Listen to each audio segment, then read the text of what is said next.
Child of the Gray. Chapter 1. Arrival. The gray alien descended silently through the night sky, his craft cloaked in electromagnetic shadows. He had studied Earth from afar, fascinated by its contradictions, cruelty and compassion, war and art. Unlike others of his kind, he longed to understand humans beyond their statistics and surveillance. His mission was not conquest but curiosity, though he carried the scars of interstellar battles. Landing near a restricted desert facility, he sensed the hum of advanced technology beneath the sand. Lockheed Skunkworks shimmered in his perception, its hidden hangars pulsing with secrets. He cloaked himself and moved closer, drawn by whispers of human innovation. Inside, a woman stood at the center of it all, commanding respect with quiet authority. Her name was classified, but her presence radiated power and vulnerability. She was a high-profile figure, deeply tied to the CIA and the engineers who bent physics. The alien watched her from the shadows, intrigued by her defiance against secrecy. She spoke of truth in hushed tones, daring to question the lies she was ordered to protect. Her voice carried a resonance that pierced his alien heart. For the first time, he felt something unfamiliar, longing. The gray alien knew he should retreat, but instead he lingered. Every instinct told him this human was dangerous, yet irresistible. He had crossed galaxies, but now he was crossing a boundary far more perilous. The alien's fate was sealed the moment he chose to stay. Chapter 2. The Connection. Days turned into weeks as the alien shadowed her movements. He learned her routines, her guarded meetings, her moments of solitude. She carried the weight of classified knowledge, yet her eyes betrayed a yearning for freedom. One night, she discovered him, uncloaked, vulnerable, standing beneath the stars. Instead of fear, she felt recognition, as though she had always known he was watching. Their first words were halting, a mix of alien telepathy and human whispers. She asked him why he had come, and he answered with silence, then truth. He spoke of galaxies, of civilizations that rose and fell, of the fragility of existence. She listened, captivated, her guarded heart opening like a locked vault. In her presence, he felt more human than alien. In his presence, she felt less alone in a world of deception. They met in secret, hidden from satellites and spies. Each encounter deepened their bond, weaving threads of trust and forbidden love. She confessed her frustration with the CIA, with Lockheed, with the endless veil of lies. He confessed his fear of losing her to the very system she served. Together, they dreamed of revealing the truth to humanity. But truth was a dangerous weapon, and enemies lurked in every shadow. Their love was a spark in a storm, fragile yet defiant. Neither realized how quickly that storm would consume them. Chapter 3. Secrets in the Dark. The alien and the woman met in abandoned hangars, their voices echoing against steel walls. She brought him fragments of classified documents, proof of hidden technologies and covert experiments. He studied them with fascination, recognizing echoes of his own people's science twisted for war. Her courage impressed him, but he sensed the weight of fear pressing on her shoulders. Every step she took toward truth was a step closer to betrayal by her own kind. She confessed that the CIA monitored her every move, her loyalty questioned by unseen eyes. The alien offered her escape, a chance to vanish among the stars, but she refused, insisting that humanity deserved to know the truth. Her conviction burned brighter than any star he had crossed to reach her. Together, they devised a plan, reveal the existence of extraterrestrial contact to the world. She would leak evidence, and he would appear as undeniable proof. It was reckless, dangerous, and beautiful in its defiance. For the first time, he believed in her dream of a better Earth. Yet shadows lengthened, and whispers of betrayal grew louder. Unknown to them, her colleagues had already marked her as compromised. The alien felt the tremor of danger in the air, but love blinded him. He held her hand beneath the desert sky, promising to protect her. Neither realized how close the storm had come. Chapter 4. The Betrayal. The night of revelation arrived, cloaked in silence and anticipation. She carried a flash drive filled with secrets, trembling but resolute. The alien stood beside her, his presence a living contradiction to human denial. Together, they prepared to step into the light, to shatter the veil of secrecy. But before they could act, the shadows struck. Her own officials emerged from the darkness, weapons drawn, faces cold with duty. She pleaded with them, insisting that truth was not treason. They answered with silence, their orders etched in steel. The alien moved to shield her, his body glowing with otherworldly energy. But she stopped him, whispering that violence would only prove their fears. In that moment, a shot rang out, piercing the fragile dream they had built. She collapsed into his arms, blood staining the desert sand. Her eyes met his, filled with sorrow and love, before fading into stillness. The alien screamed, a sound that shook the night and rattled the stars. His grief ignited into fury, a storm of rage against the human race. He cradled her lifeless body, vowing vengeance on those who had stolen her light. The officials retreated, shaken by the alien's wrath, but the damage was done. The desert fell silent, save for the alien's broken cries. Love had given him purpose, but loss had given him war. Chapter 5. Wrath Unleashed. The alien rose from the desert floor, his grief transformed into a storm of fury. Energy pulsed through his veins, radiating outward in waves that shattered nearby structures. The officials who had killed her fled, but their escape did not spare them his wrath. He hunted them across the sands, his movements faster than human eyes could follow. Their weapons were useless against him, their bullets dissolving in the glow of his rage. One by one, he struck them down, not with mercy but with vengeance. The desert became a graveyard of broken machines and silenced men. His screams echoed into the night, carried by winds that seemed to mourn with him. He no longer saw individuals, only the collective guilt of humanity. Every human face became a reminder of betrayal, every voice a lie. He vowed to bring ruin to the species that had stolen his love. Cities would burn, governments would crumble, and the truth would be carved into ash. The alien's heart, once softened by love, hardened into a weapon of rage. He abandoned the desert, moving toward civilization with destruction in his wake. The stars above bore witness to his descent into madness. What had begun as love now twisted into a vendetta against an entire world. The alien was no longer a visitor. He was judgment incarnate. Chapter 6. The Scars of Humanity. The alien's fury spread across towns and cities, leaving trails of chaos. Power grids failed, satellites fell, and military bases crumbled under his relentless assault. Humans whispered of a phantom, a gray figure who struck without warning. Governments scrambled to contain him, but their weapons were powerless against his alien strength. He tore through their defenses, driven not by strategy, but by grief. Every explosion was a scream for the woman he had lost. Every ruin was a monument to her silenced voice. Yet amid the destruction, he began to see fragments of humanity he had overlooked. Families huddled together, shielding children from the chaos.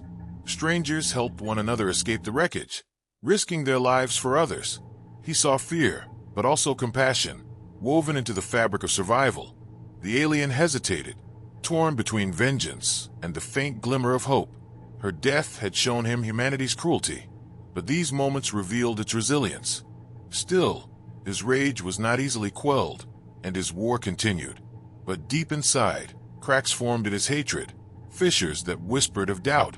The alien wondered if all humans were truly guilty, or if innocence still existed among them.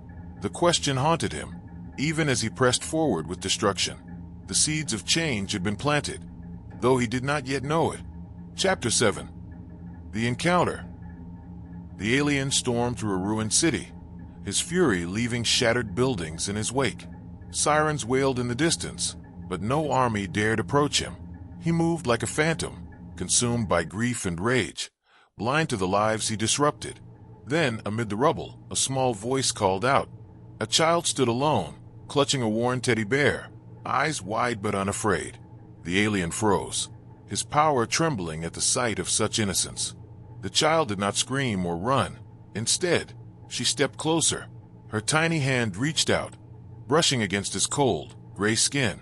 For the first time since her death, he felt something other than rage. The child whispered, "Are you hurt?" as though he were the one in need of comfort. Her compassion pierced the armor of his grief, unraveling the storm within. He knelt, towering yet gentle, staring into eyes untainted by lies or betrayal. The child's presence reminded him of the woman he had lost, her courage reborn in miniature form. He realized that not all humans were guilty, not all were cruel. In this fragile moment, his hatred faltered. The alien's heart, fractured by loss, began to mend in the presence of innocence. The child smiled, and the alien felt the first spark of hope.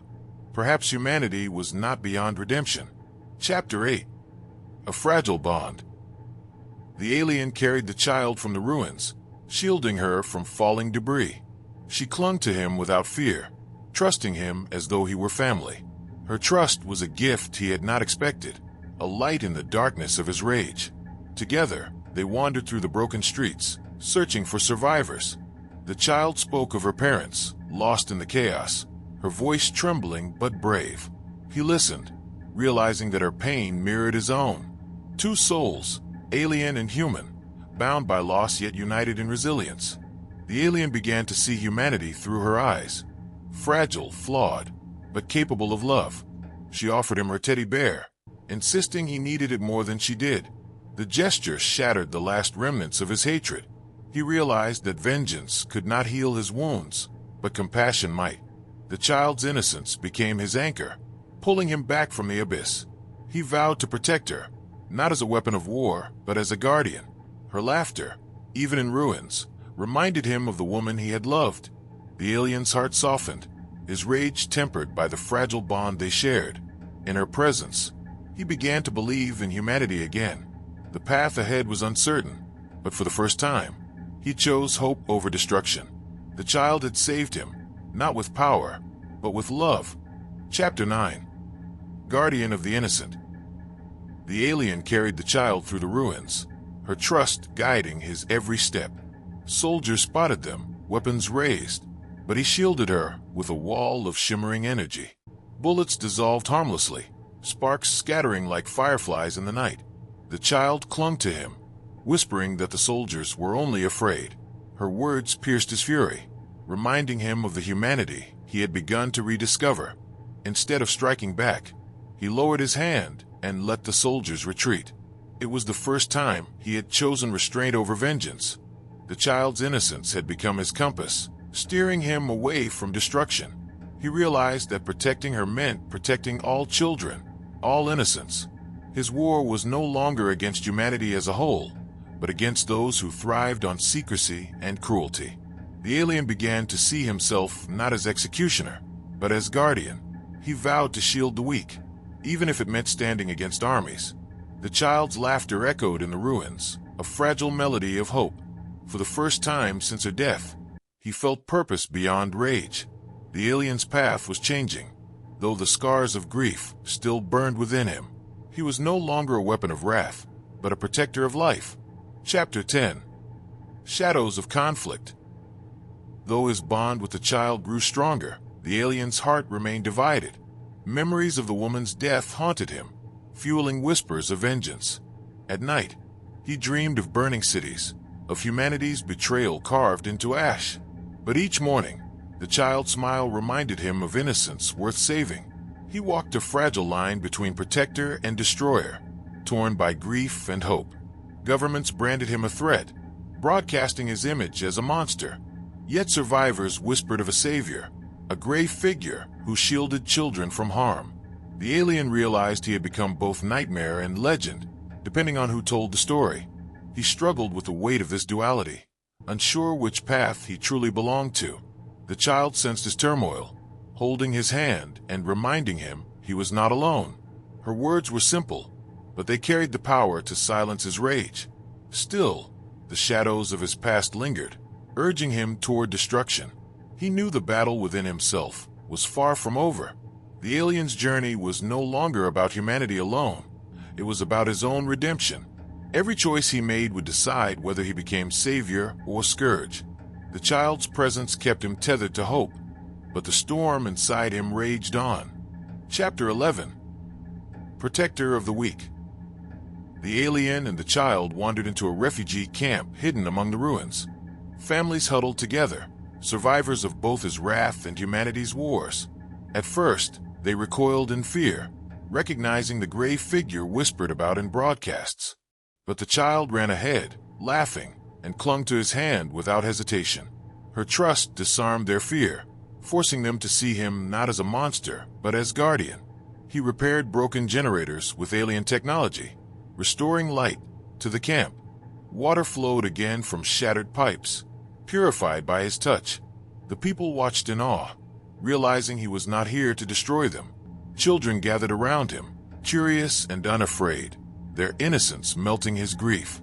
He felt the woman's spirit in their laughter, her dream of truth reborn in their survival.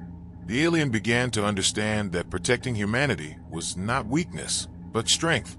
His vengeance had brought only ruin, but compassion brought renewal. Still, he knew governments would not forgive him, nor would they stop hunting him. The camp became his sanctuary, but also a target for those who feared him. He vowed to defend it, even if it meant standing against the world. The alien was no longer alone. He had found a people worth protecting. Chapter 12. Confronting the Machine. News of the alien's protection spread, carried by whispers and stolen transmissions. Some hailed him as savior, others condemned him as threat. The CIA and Lockheed Skunkworks, the very institutions tied to the woman he loved, branded him enemy number one. They feared his power, but more than that, they feared his influence. If humanity saw him as protector, their veil of secrecy would unravel. Drones circled the skies, surveillance tightened, and soldiers prepared for war. The alien sensed their approach, his mind burning with memories of betrayal. Yet the child's voice reminded him that not all humans were his enemies.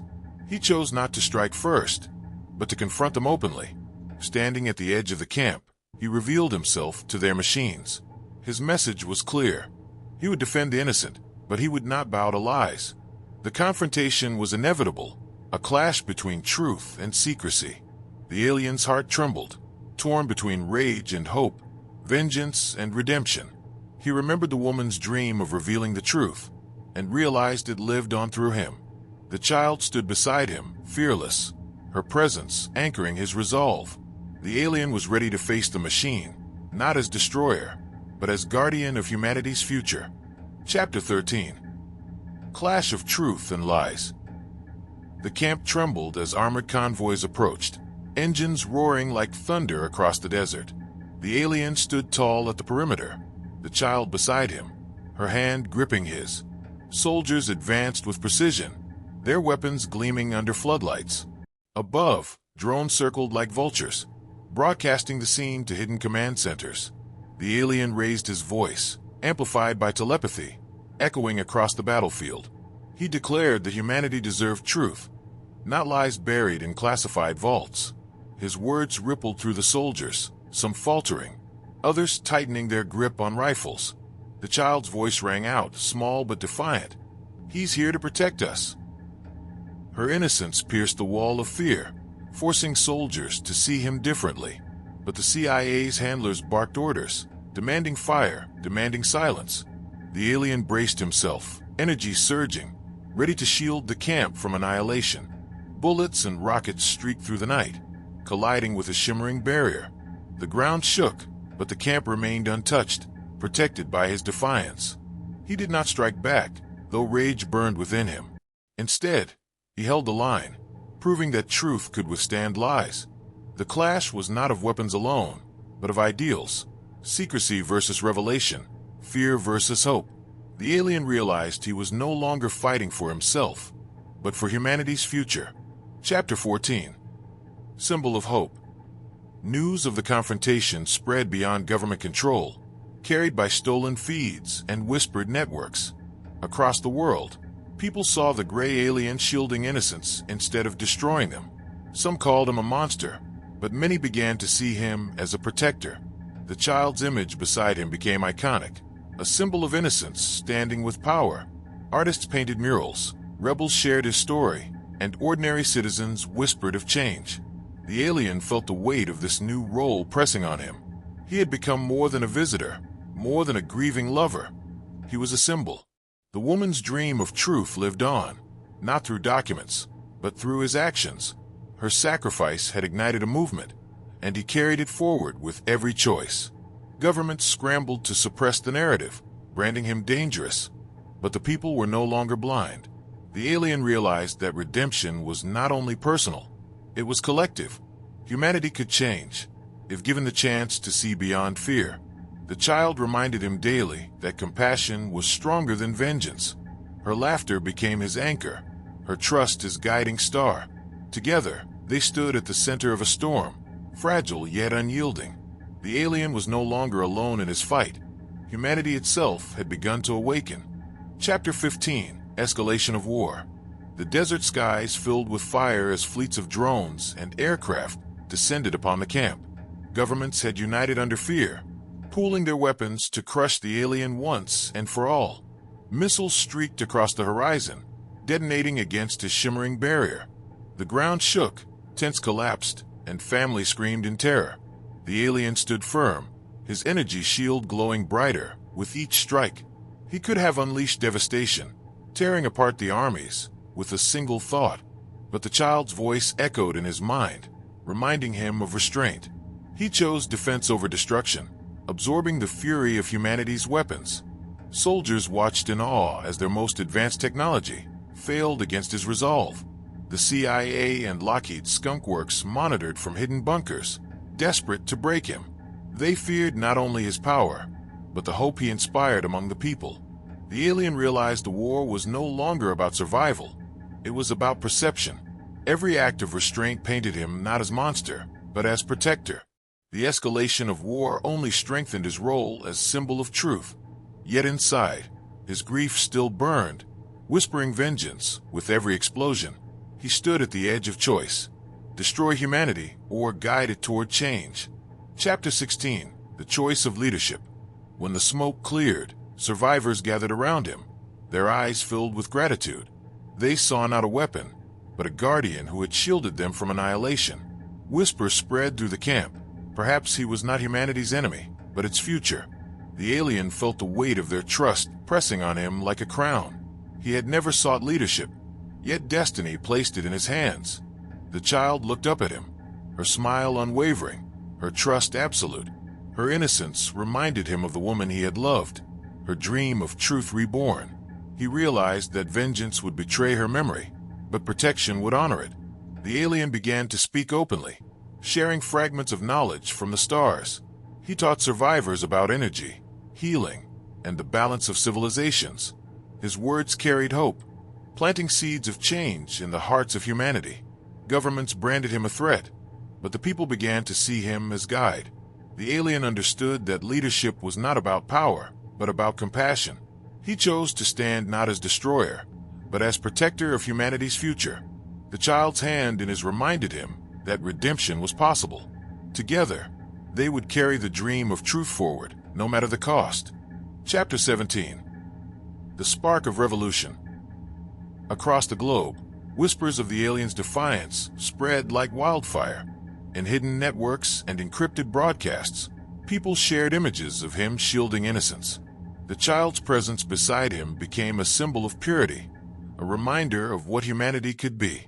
Artists painted murals in shattered cities, depicting the gray alien as guardian rather than monster. Protesters marched with signs demanding truth, chanting against secrecy and corruption. Governments scrambled to suppress the narrative, branding him a threat to stability. But the harder they tried to silence him, the louder the people's voices grew. The alien watched from the camp, realizing he had become more than a protector. He was a catalyst. The woman's dream of truth had ignited a revolution, carried forward by ordinary citizens. He felt her spirit in every act of defiance, every whisper of hope. The child reminded him daily that compassion was stronger than fear. Together, they stood at the center of a movement that stretched beyond borders.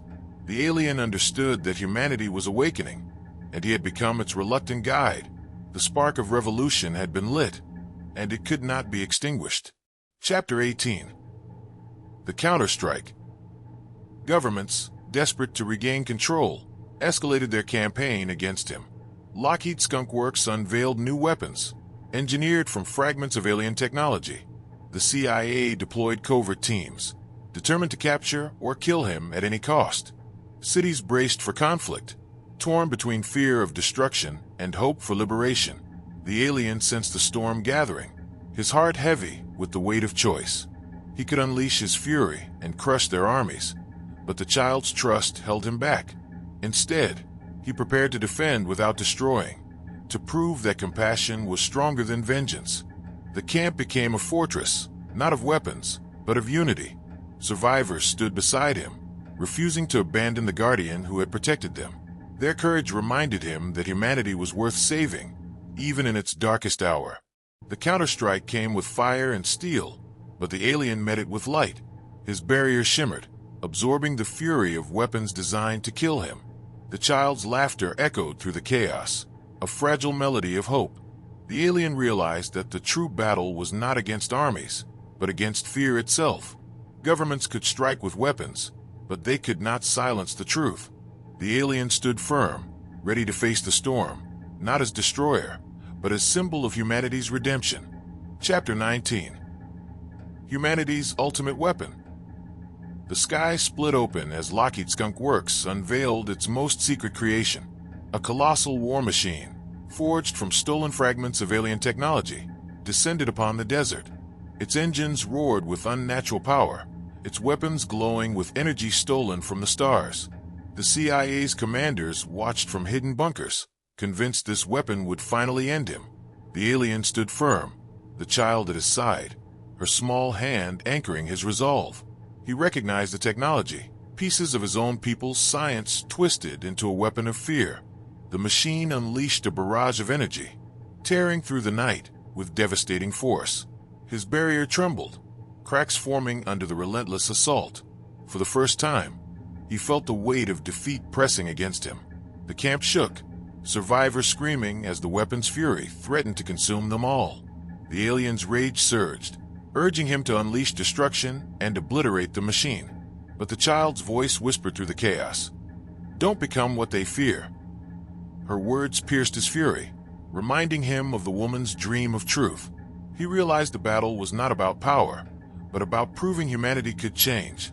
The alien braced himself, choosing restraint even as the weapon threatened to break him.